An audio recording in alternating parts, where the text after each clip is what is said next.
মেয়েদেরকে রানী বলা হয় কিন্তু তাদেরকে রাজত্ব দেওয়া হয় না। মেয়েদেরকে পরী বলা হয় কিন্তু তাদেরকে উড়তে দেওয়া হয় না বা স্বাধীনতা দেওয়া হয় না।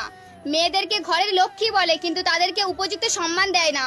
যেই দিন নারীরা নির্ভয়ে বাড়ির বাইরে পা রাখতে পারবে সেই দিন থেকেই শুরু হবে আসল স্বাধীনতা। সবাই মনে রাখবে যে হ্যাঁ, আমাদের দেশটা স্বাধীন, কিন্তু এখন নয়। হাতে জ্বলন্ত মোমবাতি, মুখে উলুধ্বনি আর শঙ্খর বাজনা শুনে সবাই বুঝবে হ্যাঁ, নারীরা সবসময় চুপ থাকে না।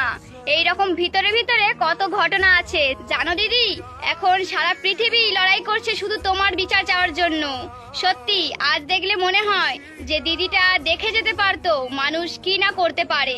যেখানে বাড়ির লক্ষ্মীর কোনো নিরাপত্তা নেই সেখানে আবার কিসের লক্ষ্মীর ভান্ডার চলছে? মেয়েকে রাত্রিবেলা বাড়ির বাইরে যেতে দেবেন না, এটা ভুল কথা। আপনার ছেলেকে সন্ধ্যাবেলা বাড়ির বাইরে যেতে বারণ করবেন যতদিন না